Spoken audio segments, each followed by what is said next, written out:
இந்த அரசாங்கத்திட்ட கேட்குற அறிவு இருக்காடா உனக்கு? இல்லை கொஞ்சமாச்சும் புத்திமதி ஏதோ வேலை செய்யுதா?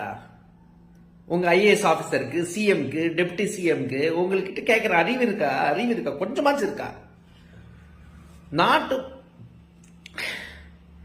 என்ன மாதிரி சீன் ஓடிட்டு இருக்கு? ஹைகோர்ட் வந்து நவுத்த சொன்னா நவுத்திட்டு போயா? அதுக்கு எதுக்கே சுத்தி அடிச்சிட்டு இருக்க? எதுக்கு அடிக்கிற? நீ போலீஸ் என்னத்தை துண்டுற? நீ அண்ணாமலை மேல ஒரு எஃப்ஐஆர் போட்டிருக்க, சம்மன் பண்ணி கூப்பிட வக்கில்ல உனக்கு போலீஸ்க்கு.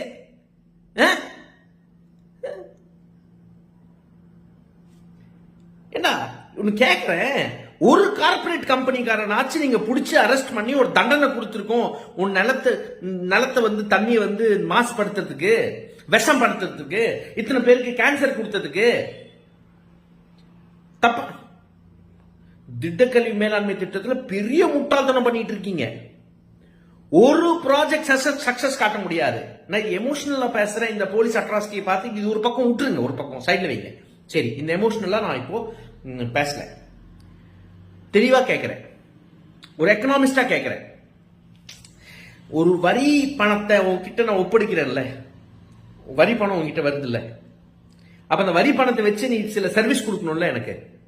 அந்த சர்வீஸை நீ பிரைவேடைஸ் பண்ற. நீ பிரைவேடைஸ் பண்ணி என்னத்தை கிழிச்சுன்னு கேட்கிறேன். இதுவும் எமோஷனலா கேட்கல, இது ரொம்ப மொல்லமா நிதானமா கேட்கணும். நிதானமா பேசினாதான் மக்களுக்கு பிடிக்கும். ஸோ நிதானமா பேசுறேன், ரொம்ப நிதானமா பேசுறேன். ரொம்ப ரொம்ப நீங்க பிரைவேடைசேஷன் பண்ணீங்க.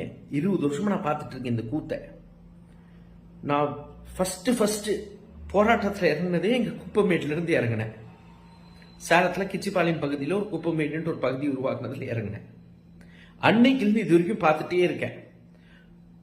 ஆயிரம் கோடினா ஆயிரம் கோடிங்க. நான் எமோஷனலா பேசல, இது ரொம்ப நிதானமா ரொம்ப கிளியரா பேசுறேன். சேலத்துக்கு 1000 கோடி திடக்கழிவு மேலாண்மை திட்டமும் லிக்விட் வேஸ்ட் மேனேஜ்மெண்ட்டுக்கும் செலவு பண்ணியிருக்க அரசாங்கம். அது யூஜிடியா இருக்கட்டும், எஸ்டிபியா இருக்கட்டும், லேண்ட்ஃபில் பிளான்டா இருக்கட்டும், லேண்ட் டம்பா இருக்கட்டும், டிரான்ஸ்போர்ட் வெஹிக்கிள்ஸா இருக்கட்டும், எல்லாம் 1000 கோடி செலவு பண்ணியிருக்கீங்க. என்னத்த கிழிச்ச? நான் திருப்பியும் கேட்கிறேன், மொல்லமா கேட்கிறேன், நிதானமா கேட்கிறேன். என்னத்த கிழிச்சிருக்கீங்க இது வரைக்கும்?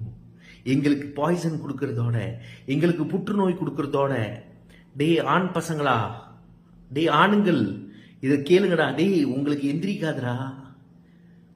உன் வைஃபை சாட்டிஸ்ஃபை பண்ண முடியாதுனால, இந்த திடக்கல்வி மேலாண்மை திட்டம் மோசமா போறனால நீ முடியாது. விஷம் ஆயிட்டு இருக்கு.